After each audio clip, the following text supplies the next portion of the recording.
Is the Smart Buildings Academy podcast with Phil Zito, episode 424. Hey folks, Phil Zito here, and welcome to episode 424 of the Smart Buildings Academy podcast. In this episode, we are going to be, oh my gosh, I have no idea where that accent just came from. But in this episode, we're going to be talking about going from reactive to proactive. What does that look like within a facility? We'll talk about the different technologies that exist right now for you to analyze your existing building performance. We'll talk about how you can build a more predictive and proactive maintenance strategy versus a reactive maintenance strategy. We'll talk about kind of best practices, what I've seen people do within this space, and we'll take your questions and answers. As always, everything will be available at podcast.smartbuildingsacademy.com/424. Once again, that's podcast.smartbuildingsacademy.com/424. And I do want to point out, as I mentioned, we had something really cool coming on Monday, this coming Monday, which will be the 15th. We will be releasing the early access enrollment to our building automation operators course, which is going to be really cool. I'll do a whole nother video on it. A lot of cool stuff. Suffice to say, you'll want to take advantage of this. It's going to be pretty neat. Let's dive into moving to being non-reactive.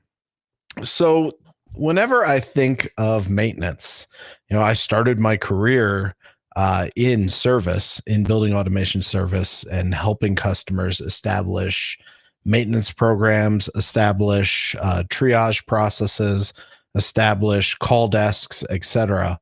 When I start to think about that, the first thing I tend to see is a lack of definitions and a lack of terms.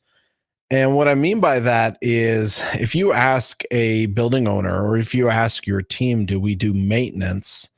The answer is almost always yes, you do maintenance. But how do you do the maintenance? Is it reactive? Is it proactive? Is it scheduled? Is it unscheduled? Is it deferred? What form of maintenance is being done, or better yet, what form of maintenance is not being done? My goal by the end of this episode is that you'll have a clear understanding of maintenance. You'll have a clear understanding of the potential technologies that can assist you. You'll have an understanding of how to get your facility ready for those technologies. And then we'll go through some steps. Once again, forgive the dog. I'm at home. Kids are home. One's sick. Got a guy on the roof replacing skylights. So if you hear the dog barking, there's nothing I can do about it. I'm so sorry. It's like super unprofessional, but it's real life. So that being said, let's dive in. First things first, let's talk about the just bread and butter, which is regularly scheduled maintenance and unscheduled maintenance. That's where a lot of you exist right now, right? You've got unscheduled and scheduled maintenance going on. The scheduled maintenance that you have going on is going to be things like replacing filters, going and replacing fan belts, going and adding lubrication to, motors and things of that nature. But when we get into scheduled maintenance for building automation, it kind of falls apart and people are like, what do I do? I remember when I started off, we would vacuum out panels, we would replace circuit cards, all sorts of stuff. But nowadays, most of the stuff is pretty disposable. So when I think of scheduled maintenance for building automation, I'm thinking of things like checking for overrides. I'm thinking of things like making sure our K factors are still accurate, making sure our tuning's still accurate, etc. Then there's unscheduled maintenance. This is where I don't think it's a mystery to any of you in the building automation operations space. This is where you live. It's where your deferred maintenance comes from. It's where the chaos begins, right? And it's, the cold call, the hot call, the airflow being misbalanced and making noise, something being wrong with one of the systems, something just not feeling right, it being more humid than it normally should. These are all unscheduled maintenance. And the goal of any facility's maintenance strategy is to perform planned maintenance and to utilize technology to avoid deferred and unscheduled maintenance, because unscheduled maintenance means you're having some form of impact to the building occupant. If it's healthcare, you're impacting the healing environment. If it's K through 12, you're impacting the educational environment. And those have ramifications on funding. Those have ramifications on tenant or rather patient satisfaction surveys and reimbursements. There's a variety of impacts that unplanned and deferred maintenance will have on the tenant experience, which then impacts your ability to make money for your core mission of your facility. So let's dive into why we want to get ahead of this, and let's talk about some technologies. So when it comes to technologies that we can utilize, everyone's probably heard about analytics. You've probably even pursued analytics to some point. You have maybe stopped pursuing analytics because of the upfront cost and the reconfiguration of your facility. You have maybe pursued analytics and just not kept up with it. Or maybe, you're like Devin Tracy with Lockheed, who we've had on the podcast, who's established analytics practice and maintenance strategy utilizing technology. So you're probably in between one of those kind of areas. I'm going to start with the very end, which is, a facility filled with deferred maintenance, not properly monitoring systems, no maintenance strategy, no triage strategy. What can we do?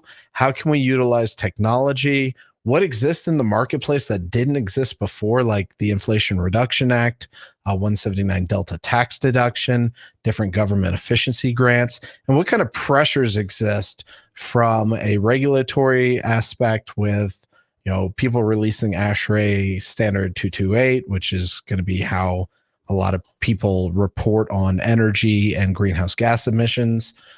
So a lot of stuff, right? Where do we begin? If you're feeling any bit overwhelmed, you're like, oh my gosh, this is overwhelming. I'm with you. It's overwhelming for me just trying to like behind the scenes. So, I put together a rough outline for these podcasts, and I start to when I put together an outline podcast or a podcast outline, I imagine myself being you. I imagine myself sitting in my facility, the chief nursing officer yelling at me because her nurses are upset because it's hot on, the southern side of the building. And, you're trying to figure out, what can I do? We don't have enough capacity in our chilled water plant. There's not proper glazing on the windows. What can we do? And I try to imagine that. And then having a building automation person coming along and being like, all you need is analytics. And you're like, dude, you have no idea. I'm so overwhelmed right now. So I try to picture that. And when I came up with this outline, one of the things I wanted to do for you is get some quick hit wins. So the first thing you can do before you even implement any of these solutions are things like override reports, things like out of band reports, and out of band would be, or out of range reports. So if you go into your building automation system and you go and you run a report for overrides, that should give you a pretty good idea of what is overridden. And if something's overridden, how is that override impacting? So for example, let's say you have a space and it's meant to be 500 CFM, but it's overridden to 1,000 CFM. That is now draining CFM from other spaces, which is reducing their capacity to cool or heat. But why? Why is it doing that? Is it misbalanced? Is it something that's failed? It's a damper that's failed? What is going on? And these are things you need to kind of figure out. So first, right off the bat, just look for overrides. The next thing would be look at out of range. What is out of range? If all your zones are 72, but you've got a handful of them that are 78, and you go to them and you scan them with a gun and they're not actually 78, they're 72, you have a sensor issue. But if you go and they actually are 78, you may have a cooling issue. You may have an airflow issue. You may have a capacity issue. You may have an alternative heat source, which is notorious in K through 12, people putting space heaters in. Thing I want you to take away from this is there's a lot you can do with your existing BAS from a maintenance perspective before we even get into the technology. So just because you hear someone say technology, make sure you've exhausted your other resources. Make sure you've exhausted your reporting. Make sure you've exhausted your analysis, your balancing, your sensor calibration, right? Every 3 to 5 years, calibrate sensors, etc. But let's say you've done all that. And actually, I'm going to pause. I've given you all a bunch of nuggets right now, and I just want to see if anyone has maybe any questions. This is as much for you all to interact and ask whatever questions you may have. Like, if you're on the sales side and you're selling to owners, ask away. If you're an owner and you're like, man, what do I do? Ask away. I'd be more than happy to go and answer those questions. And feel free to interrupt at any time. But okay, we've done those overrides. We've done these things. We've run our reports. Everything seems to be working normally. And if my son comes in here, he's got a really bad stomach pain and we don't know what's going on. So if he comes in here and interrupts the podcast, I apologize for that. But like I said, man, it's comedy of errors here in the Zito household today. I will say that you've done those reports. You've done everything you can with your existing building automation system. Now you want to start getting ahead of things. You've got overrides cleared out. Things are balanced. Sensors are calibrated. System is running semi-optimally. Now here's where the bread and butter. This is where you get in front of the deferred maintenance. This is where you get in front of the reactive maintenance to failures. And it's through using analytics. Now, I will tell you that when you use analytics, you need to be smart about it. You should have a naming standard. You should have universal point types. You should have universal naming standards across your facilities. So you shouldn't call something zone temp and then space temp and then room temp, etc. You want to get unified. With this, you can then start to pick what are your biggest impact factors. I tend to say air handlers and central utility plants because if you have your central utility plant performing optimally and your air handlers are performing optimally, those have a disproportionate impact on downstream spaces and units. So if we think about it, yes, a 800-bed hospital, if there is a issue with 800 rooms, that definitely can have an upstream effect on air handlers and an upstream effect on the central utility plant. But what is the statistical likelihood of having all 800 rooms having an issue at the same time? Versus if there's an issue with a central utility plant or an issue with one of the air handlers, that can have a cascading effect downstream to all of those spaces. So I always tell folks, if you're going to do analytics, do it at the central utility plant, do it at the air handling units, and then, and only then, should you even think about expanding. But I'm telling you, if you properly implement the analytics, you properly implement the analytical rules, then things, God, this dog is so distracting. I'm sorry. I'm sure you all can't hear it with this mic, but oh my gosh, I love my dog, but anyways, like I was saying, if you have these downstream effects neutralized by going and dealing with the air handlers, dealing with the central utility plants, then you're going to be in a really nice spot. And it actually reduces the cost of the analytics implementation, because the nice thing about air handlers and the nice thing about central utility plants, excuse me, is they are usually pretty dense when it comes to points. When I say point density, what that means is in order to do analytics properly, you need to have specific points in order to detect certain areas that are failing. For example, entering and leaving water temperature and pre and post coil temperature in order to determine maybe a coil's plugged, maybe a valve is starting to fail, etc. Those would enable you to determine delta T, things like that. Once you have all of this in place, this should be done parallel to a actual triage strategy. This is where a resource management software would be beneficial for you, some sort of asset management software. Being able to track your assets, your air handlers, your chillers, etc., being able to log maintenance, having the nameplates, understanding what is actually going on, having stored set points, stored sequence drawings, stored sequence of operations, this enables you to determine if something's failed and why it's failed. Because if you know the sequence of operations for the air handler is to go and use trim and response, then that is going to give you a completely different troubleshooting scenario than if it is a constant air volume air handler that is controlled by a single zone temperature. Those are two completely different sequences, two completely different approaches to troubleshooting. All right, let's continue to talk. So how do we implement this? Like, where do we begin? First thing we should do is identify the critical assets and systems that we need in order to go and implement some form of predictive maintenance strategy. Like I mentioned, this is usually the chilled water system, the boiler, and the air handling systems. From there, we're going to go and we're going to say what sensors and monitoring equipment need to be in these systems in order for us to detect and in order for us to control. Oh my gosh. Sorry. It's such a, you have no idea. So anyways, this is kind of like my own hospital with like the nurses yelling at me that the temperatures aren't right and I'm getting super distracted while I'm trying to do my job.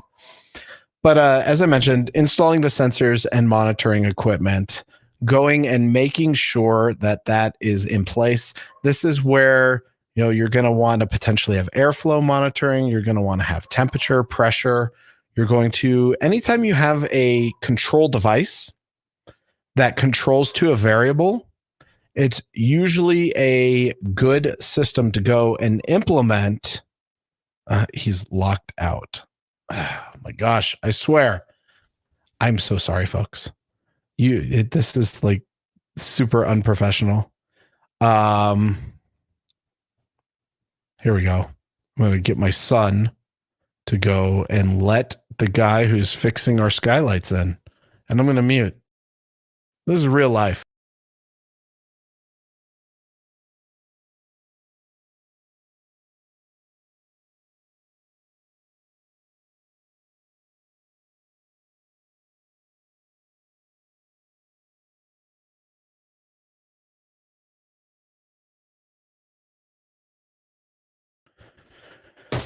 Oh my goodness, people. This is ridiculous. So like I was saying, installing sensors and monitoring equipment. So imagine this. This is how I explain to people, because often the question is like, where do I need sensors? How many sensors do I actually need? And this is what I tell people to do is I say, okay, you've got a chilled water coil, right? And what are you trying to detect? Maybe this is a massive chilled water coil on a massive air handler. And you're trying to determine, is it plugged? Does it need to be maintained? Am I getting a good temperature delta across the coil? So, am I getting, the air is 65 on the entering side of the coil and on the leaving side of the coil, it's 55 or maybe it's 53, whatever you're aiming for. So what you want to do is you want to think through logically, like what would I need to put in place to detect? Well, I'd need a temperature sensor before the coil, one after the coil. I need temperature sensors on the entering and leaving water, and I would need to monitor the valve position. So there you go. Those are 5 points that you would need to have in order to implement some form of analytic use case. Now, obviously, you're not going to do this for like every heating coil on a VAV box. That would make no sense. But think about the areas that are going to have a disproportionate impact. So, for example, if you go and you have a air handling unit and it's serving 30 VAV boxes, that's going to have a disproportionate impact to your VAV boxes versus like putting sensors on a VAV box is just going to impact the space. Now, once you have this all done, you've obviously got to map these in. And this is where you have to decide, like, well, first off, like, let's way back up. Did you design the facility with excess capacity on controllers? If you're building facilities right now, or you're doing major retrofits right now, I highly recommend a 10 to 15% IO capacity on your controllers. So if you have a 30 point controller, it has 30 IO inputs, outputs, you'd want 3 spare inputs and outputs on it. And what that enables you to do is to add additional sensors at a later date. Of course, you can add input output modules and just simply add the points to it later, and that's fine, but that costs more money. The additional thing you have to do is, do we want to self-execute? Adding sensors is not terribly difficult, especially if you have in-house electrical staff. You could just go and have them run some EMT, or just, run the wire in the plenum, snake it down the wall and pop it out, or tap it into the sheet metal, whatever you got to do. But you have to decide, are we going to install these, or are we going to contract it out?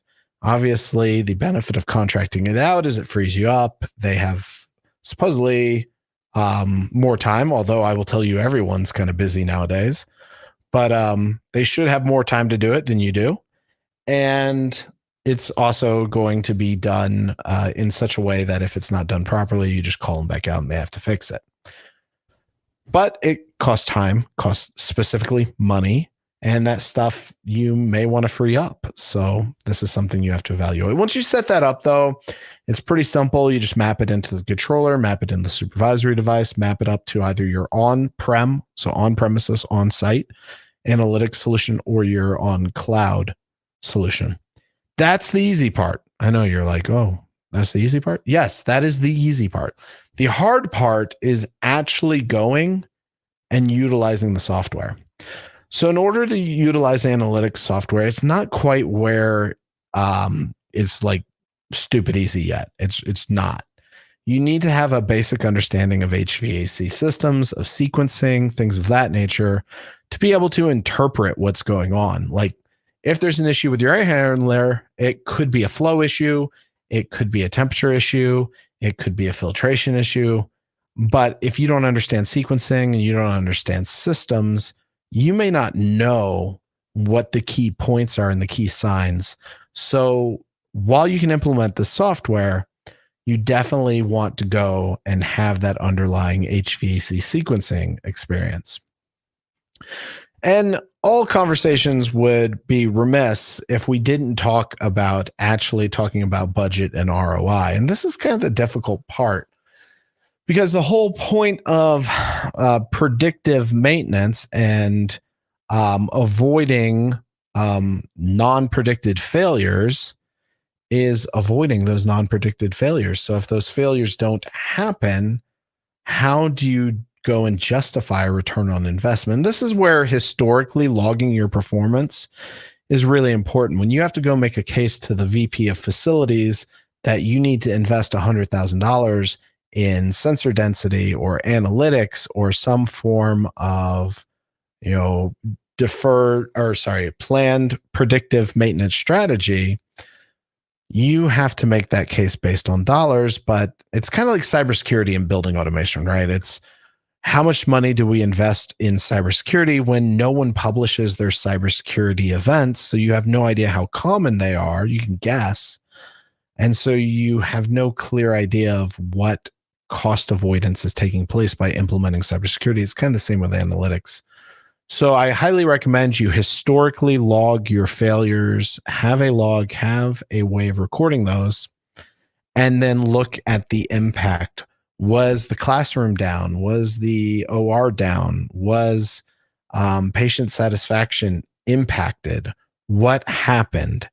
Then associate a dollar value to that and say, if we were able to mitigate that, and it happened this many times a year, and it would statistically happen this many times a year, we can then go and say that implementing this strategy has X dollars worth of return.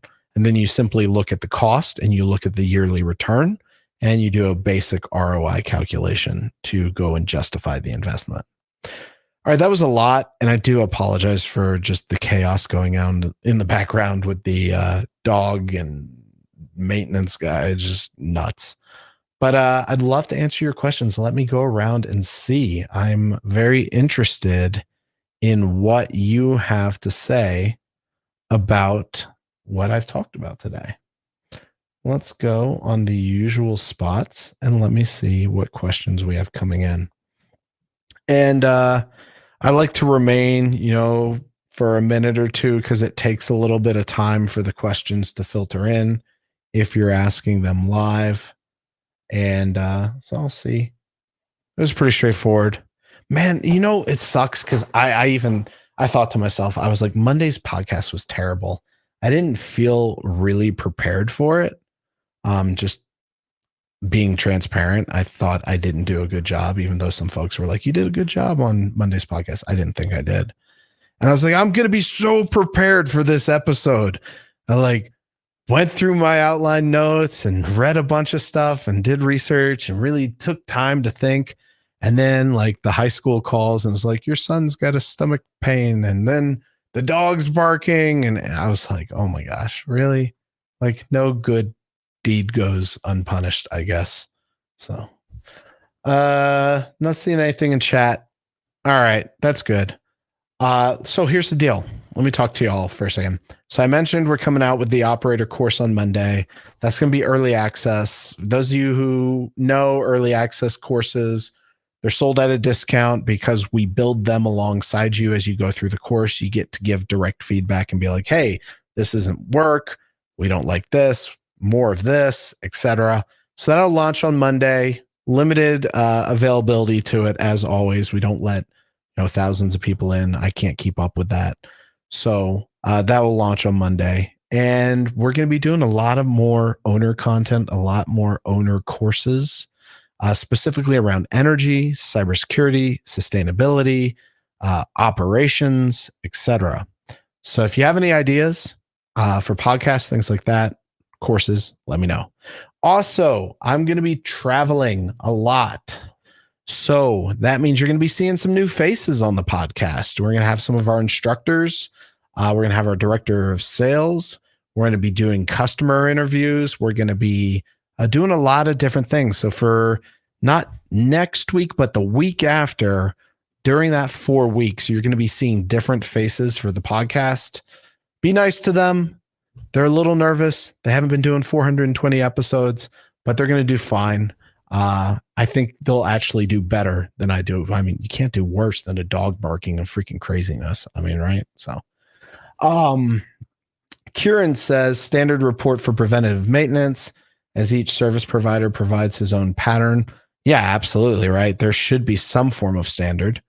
And it's tough, right? Because different people want to consume different data. You have some facility directors who came out of the field and they very much want field-centric data. You have others that came out of finance and they very much want financial-centric data. And that is whenever I work with a facility and they're like, hey, we need this report. I'm like, who's consuming the report? And then what do you want the report to do for you? Do you want this to justify investment to expand your operational dollars? Do you want this to make your team more efficient, to clarify where they should focus? What is the objective of the report and who is going to be reading it? Once I understand the objective of the report and who's going to be reading it, I can be like, okay, this report needs to influence purchasing behavior. So in that case, I need to tie financials to it and I need to show business impact. If it's more of like, hey, we just want our people more efficient, then I got to say, okay, what can this report do to decrease time and increase efficiency? So Karen, good comment that you made.